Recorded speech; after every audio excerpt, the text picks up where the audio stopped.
ईश्वर परम पूजनीय स्वामी नरेंद्रानंद सरस्वती जी शंकराचार्य जी महाराज को मैं सुदर्शन परिवार की तरफ से वंदन करता हूँ।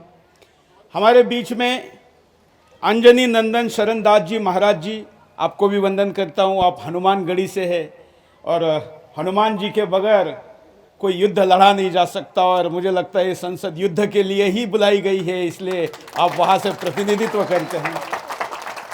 और जब युद्ध के लिए संसद बुलाई गई है तो उसमें सारे ही प्रकार के लोग होंगे, इसलिए कुछ लोगों से गलती भी होगी और आपका शास्त्रार्थ भी चाहिए होगा, दोनों चाहिए होंगे। साथ में ही मैं ऐसा मानता हूं कि इस पूरे धरती पर अगर कोई संत को सैनिक कहा जाए तो वो यति नरसिंहानंद जी है। मैं उनको वंदन करता हूं जो संतों के भी सैनिक है। जनसंख्या के लिए भले ही मैंने 70 दिन 20,000 किलोमीटर की यात्रा की हो, लेकिन कई वर्षों तक इस विषय पर एक बड़े राष्ट्रीय आंदोलन की आवश्यकता है। इसकी प्रेरणा मुझे किसी ने दी तो यति नरसिंहानंद जी ने ही दी है। अन्य पूज्य महंत संत और अभी अभी अखिल भारतीय हिंदू महासभा के नवनिर्वाचित अध्यक्ष चुने गए मुन्ना कुमार जी, बहन पूजा जी और हरिगढ़ के बहन भाई माता पिता, आप सभी को आज मैं सह परिवार आया हूं। एक तो संतों का दर्शन होगा और दूसरा मैं ये दिखाना चाहता था संतों के साथ हरिगढ़ के लोगों को, मेरे परिवार को दिखाना चाहता था कि मुगलों के और तमाम प्रकार के आतताइयों के अत्याचार के बावजूद भी आज हम उन लोगों को मिलने जा रहे हैं जिनके पुरखों ने मरना मंजूर किया लेकिन धर्म नहीं बदला। उनके वंशज यहां पर खड़े हैं। तो हम पूजनीय मंच के साथ आपका भी दर्शन करने आए हैं। विश्व में बहुत कम सभ्यताएं हैं जो बची रही। अगर हम नाम लेंगे तो 100 से ज्यादा सभ्यताएं जो 2000 वर्षों तक से ज्यादा नहीं बची। हम अफगानिस्तान का नाम ले जो हमारे ही सभ्यता का हिस्सा था, वह इस्लाम को 10% होने में 300 साल लगे, लेकिन 30% होने में 60 साल लगे और 100% होने में केवल 10 साल लगे। तो हिंदुस्तान बचा रहा, इसका कारण हमारे पुरखों ने बलिदान दिया लेकिन धर्म नहीं बदला, यह सच है। लेकिन उस धर्म की नींव अब पहले जैसे मजबूत नहीं रही है। जैसे महाराज जी कह रहे थे कि हमारा धर्म ग्रंथ कितने लोगों को पता है? नहीं पता है। दूसरों को पता है लेकिन हमारे नहीं पता है। तो हमारा अध्यात्म भी कहता है कि स्वत्व का परिचय होना चाहिए। स्वत्व का परिचय मतलब केवल आईने में चेहरा देखना इतना नहीं है। उस स्वत्व में मेरे पूर्वज, उन्होंने बनाए हुए ग्रंथ, उन्होंने बनाए हुआ विज्ञान और हमारे वेद तो इतने महान हैं। देखिए, वेद वाला हो सकता है कि नाव ना चलाना जानता हो, लेकिन चांद पर और मंगल पर भेजने वाला यान भी वेद की गणना से जाता है, यह ध्यान रखना चाहिए। और इसलिए हमारे वेद, हमारे आज भी विज्ञान क्या है? आज ये कोरोना आ गया, क्या कोरोना जैसे वायरस पहले नहीं आए, लेकिन हमारे आयुर्वेद ने उसको बचाए रखा। ये मानवता बची, उसमें आयुर्वेद का बड़ा रोल है, यह हमको स्वीकार करना पड़ेगा। तो ऐसे हमारे तमाम जो बड़ी बड़ी उपलब्धियां हमारे पुरखों की थी, या अंग्रेजों ने हमको कहा कि ये पोंगा पंडिती है और हमारे लोगों ने भी मान लिया।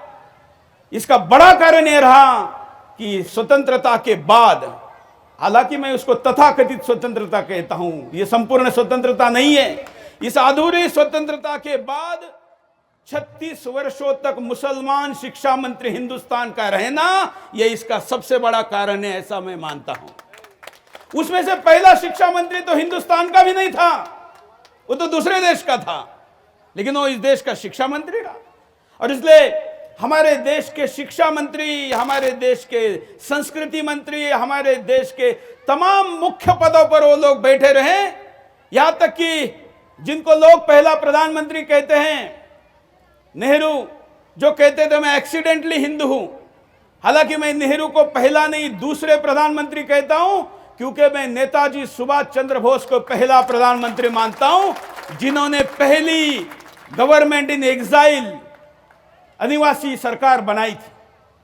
तो नेहरू ऐसे थे, ये सारी तंत्र ऐसा है। तो आप योगी जी को कितना दोष देंगे, आप मोदी को कितना दोष देंगे?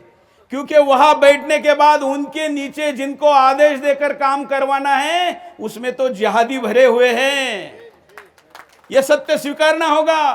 अभी कुछ दिन पहले मैंने कार्यक्रम किया था कि अचानक आईएएस आईपीएस में मुसलमान कैसे बढ़ने लगे। मैंने आंकड़ा भी दिया।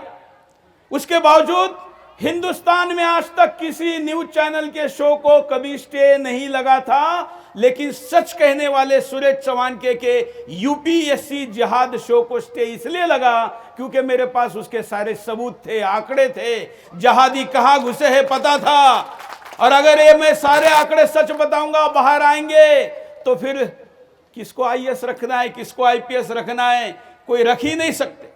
और इसलिए मुझे ऐसा लगता है कि जो तंत्र है, ये जो व्यवस्था बनाई गई है, ये जो संविधान बनाया गया है, ये संविधान ही हिंदुओं का नाश करने के लिए बनाया हुआ है। इसलिए इस संविधान की मान्यता के आधार पर जो प्रधानमंत्री होगा, इस संविधान के मान्यता के आधार पर जो मुख्यमंत्री होगा, उसकी मर्यादाओं को हमको स्वीकार करना होगा। लेकिन वहां बैठने के बाद भी अगर वो मर्यादा में ही काम करेंगे तो चलेगा क्या? नहीं। अपेक्षाएं, भाई मोदी जी से अपेक्षा क्यों ना हो? सचिन तेंदुलकर जब क्रिकेट में मैदान में उतरते थे तो हमको लगता था हर बॉल पर छक्का होना चाहिए, हर मैच में सेंचुरी होनी चाहिए। तो मोदी जी प्रधानमंत्री बनने के बाद लग रहा है मोदी जी एक अधिवेशन में गौ रक्षा का कानून आना चाहिए, दूसरे में अखंड भारत का आना चाहिए, तीसरे में हिंदू राष्ट्र का आना चाहिए, चौथे में जनसंख्या नियंत्रण। यह हमारी अपेक्षा है और रहेगी और वास्तव भी है। और आपसे न रखे तो किससे रखे? आपको 303 सीट दिए हैं मोदी जी, ये भी याद रखिए। और इसलिए संविधान बनाने के लिए, बदलने के लिए जितनी आवश्यकता है उतना संख्या बल आज वहां है। चाहिए तो क्या चाहिए? केवल एक हिम्मत चाहिए। मोदी में वो हिम्मत की कमी है ऐसा भी मुझे नहीं लगता। लेकिन क्या मोदी जी ऐसे कानून लाते हैं तो विरोध करने में सबसे ज्यादा हिंदू ही होते हैं? इसको हम स्वीकारेंगे कि नहीं? है। लेकिन क्या केवल छद्म हिंदुओं के विरोध के कारण कोई कानून ना आए? इसका भी कैसे समर्थन हो सकता है? तो स्थिति बड़ी विचित्र है। इस विचित्र स्थिति से मार्ग कैसे निकाला जाए? तो मैं मानता हूं कि एक मार्ग ऐसा है कि मोदी जी ने आपको कुछ करने से रोका तो नहीं, तो आप अपना काम करिए। और मोदी जी को जो काम करने के लिए वह बिठाया है उनको अपना काम करने दीजिए। 370 हट सकता है ऐसा कभी सोचा था? लेकिन आज हो सकता है। और मैं आपको दावा करता हूं कि 24 के चुनाव के पहले गुलाम कश्मीर भी हिंदुस्तान में होगा।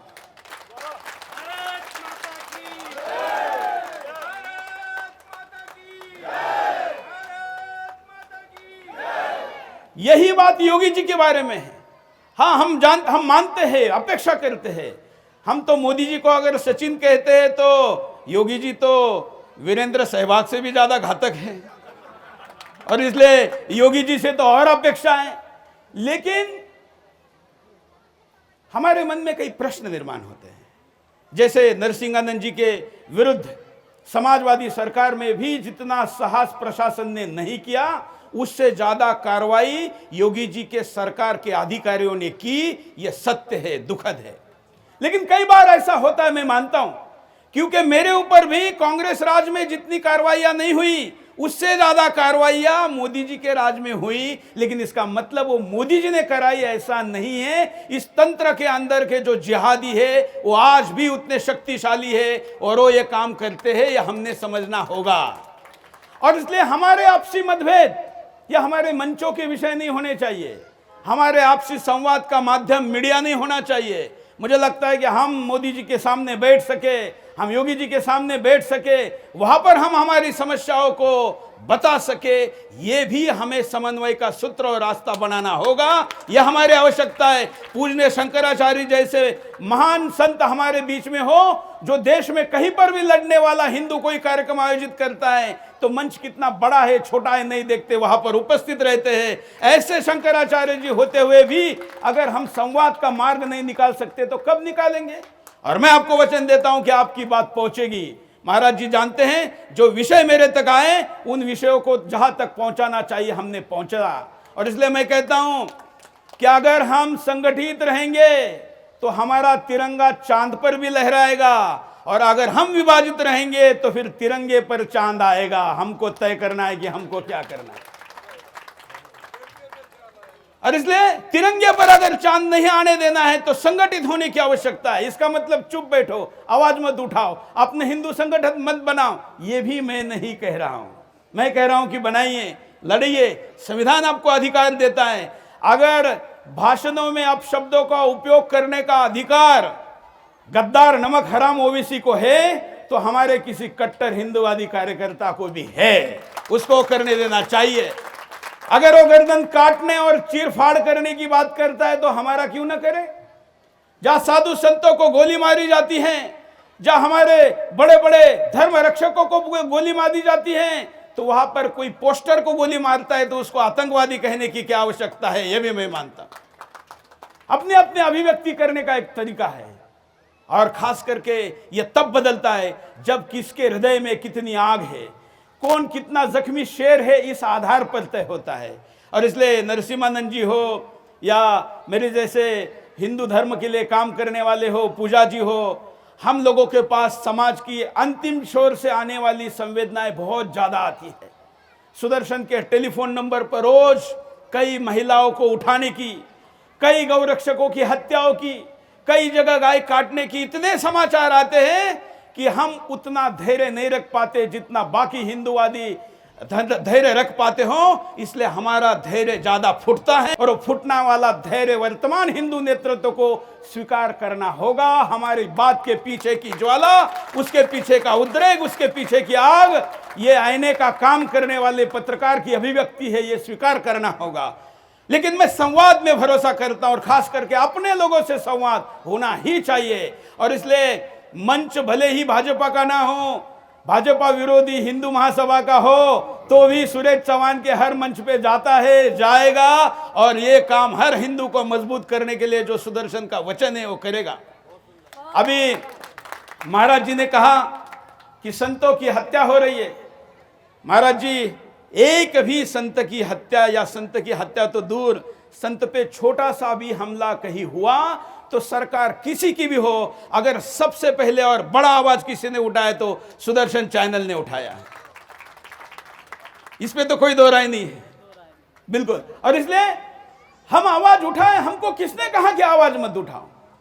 अपराध अगर दिल्ली में होता है, रिंकू शर्मा दिल्ली में मारा जाता है, तो हमारे कुछ लोग कहते हैं कि अरे खबर मत दिखाओ। क्यों? क्योंकि दिल्ली पुलिस अमित शाह के अंदर आती है। अरे भाई, अमित शाह ने कब कहा कि हत्या हुई, तुम चुप बैठो? कब कहा? तुम बोलो, अपराधी का नाम बताओ, कार्रवाई होगी। अगर अमित शाह कार्रवाई नहीं कर सकते तो मैं मानता हूं कि इस देश का दूसरा कोई गृह मंत्री कर नहीं सकता।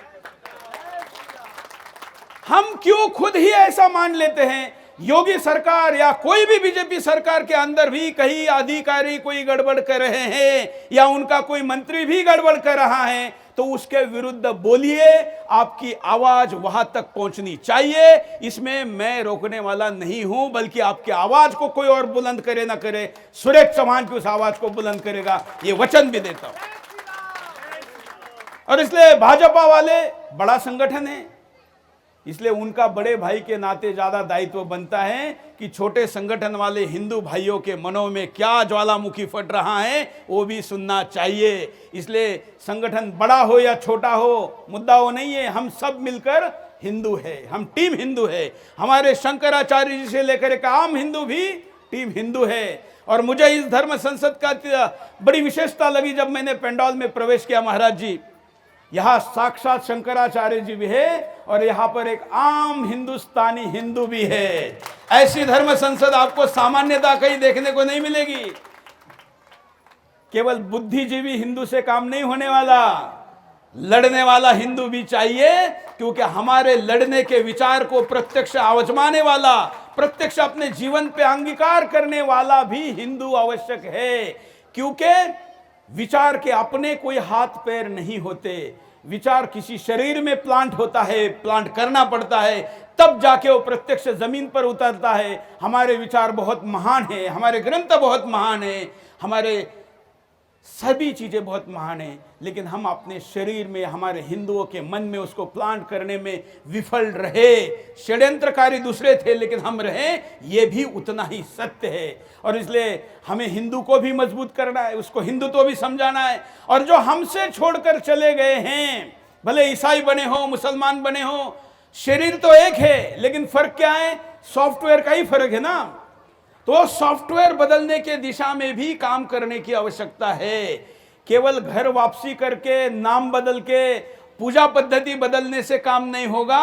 सॉफ्टवेयर बदलने के दिशा में भी काम करना पड़ेगा। वो काम भी किया जाए, ये अपेक्षा मैं व्यक्त करता हूं। जो आज का विषय है कि हिंदू साधु संतों को ऊपर होने वाली हमले, उनकी हत्याएं, और आगे जोड़ देता हूं कि उनको फर्जी केसेस करके जेल में डालना, यह भी अभी भी जारी है। आज 9 वर्ष के बाद भी आसाराम बापू जेल में हैं, जिनके एफआईआर में भी रेप नहीं लिखा हुआ है। जिनके ऊपर जो एफआईआर किया उसमें कहीं पर भी रेप नहीं लिखा है, लेकिन देश के सारे चैनलों ने एक सुर में बोलना शुरू किया और आम हिंदू ने उसको मान लिया। इससे बड़े मूर्ख हिंदू और कौन हो सकते हैं? भाई, इस देश के चैनल एक साथ कैसे बोलते हैं, ये कोई बहुत गुप्त चीज नहीं है।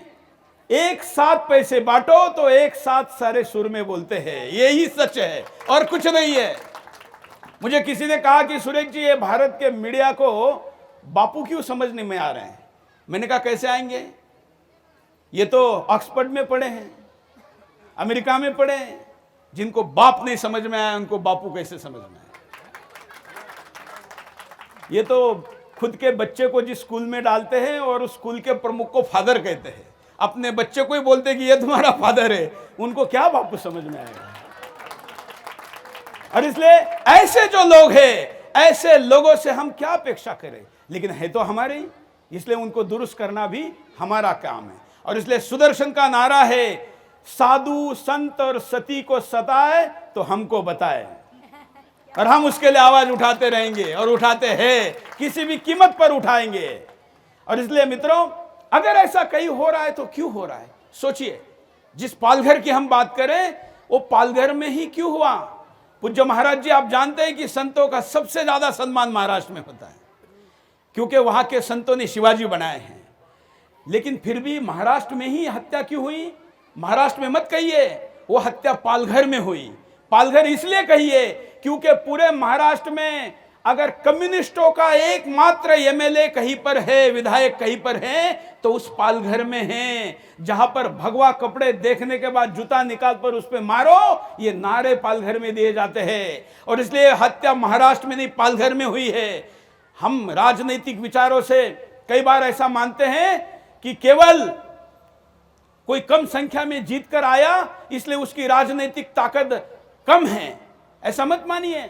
ओवैसी, गद्दार, नमक हराम एक ही सांसद है, अब 2 हो गए हैं। इसलिए आप ये मत समझिए कि ये 1 और 2 है, इसलिए इनके विरुद्ध ज्यादा बोलने की जरूरत नहीं, विचार करने की जरूरत नहीं। भाई, वायरस जो हमारा कोरोना वायरस आया है, ये तो ओवैसी से भी छोटा है ना। लेकिन ओवैसी और जिहाद, ये वायरस कोरोना से ज्यादा खतरनाक है, ये भी हमको समझने की आवश्यकता है। और इसलिए ऐसे वायरस को अगर ओवैसी संसद में हैं, तो हमारी बहन साध्वी प्रज्ञा ठाकुर जी भी संसद में होनी चाहिए। साध्वी जी सुन रही है, साध्वी जी हम भी आपको देख रहे हैं, पूरा सदन आपको नमन कर रहा है, प्रणाम कर रहा है। और आप आज भले ही सशरीर यहाँ पर ना हो, लेकिन आज आप हमारे साथ में लाइव में यहाँ पर हैं। हम जानते हैं कि आपको देखकर ओवैसी की पतलून जरूर वहां पर पीली होती होगी।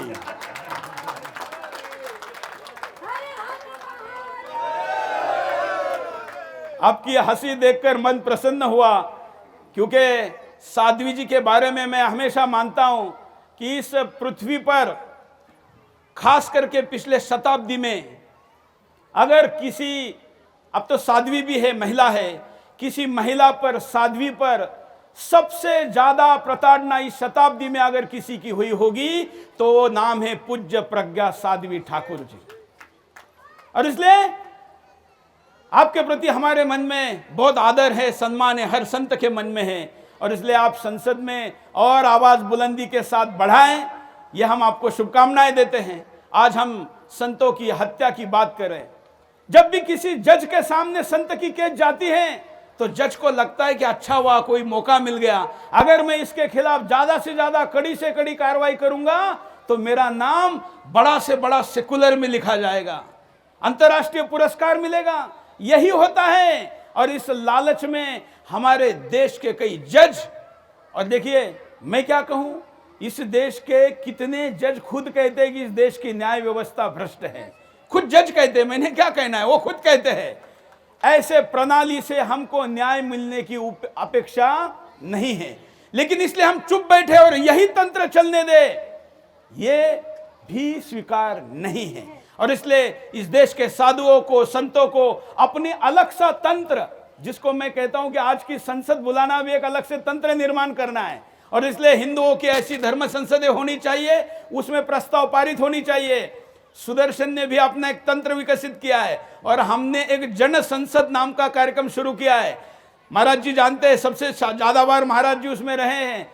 उस संसद में हमने जो जो कानून पास कराए, इस देश के संसद में बाकी समय बाद वो कानून पास हुए हैं। और मैं आपको दावा करता हूं, सांसद प्रज्ञा जी हमारे साथ हैं, जनसंख्या नियंत्रण कानून भी इस संसद में जल्दी पास होगा और वो करवाने के लिए हम सब ताकत लगाएंगे। लेकिन आज इस भूमि से मैं उस नारे में थोड़ा सा बदलाव कर रहा हूं, क्योंकि 5 साल पहले मैंने नारा दिया था, हम दो हमारे दो तो सबके दो। वो नारा तब आवश्यक था, जरूरी था। अब थोड़ा बदलाव करते हैं, क्योंकि हिंदू के तो दो भी नहीं है, अब तो मुसलमान के ही केवल हम 4 और हमारे 44 हैं। तो इसलिए जनसंख्या नियंत्रण कानून आपको सबके लिए लाने की आवश्यकता नहीं है, उसको लाने के लिए संवैधानिक चेंज करने की आपको जरूरत पड़ेगी। लेकिन अगर ये नियम बना दीजिए कि भारत के विभाजन के बाद, स्वतंत्रता के बाद, तथाकथित स्वतंत्रता के बाद हिंदुस्तान में जो संख्या का अनुपात जिस भी धर्म का था, जिस भी पंथ का था, वो वैसा ही रहेगा। वो करने के लिए फिर बच्चे पैदा करने से लेके, शादी करने से लेके जो जो बदलाव करना जरूरी है, इतना भी किया जाता है। तो मैं ऐसा मानता हूं कि ये भी हो सकता है। तो इसलिए हमारे संतों की रक्षा, सुरक्षा, मान सम्मान, हमारी नारी की सुरक्षा।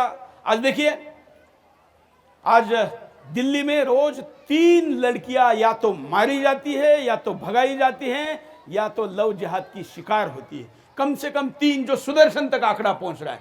तो सोचिए, 1 महीने में कितनी, साल में कितनी। देश की राष्ट्रीय राजधानी का यह चित्र है। मैं पिछले 8 दिनों से दिल्ली के दंगों के ऊपर कार्यक्रम चला रहा हूं। 1 वर्ष बाद भी हमारे कितने भाई आज जेलों में सड़ाए जा रहे हैं। उसमें ज्यादातर 19-20 साल के युवा हैं।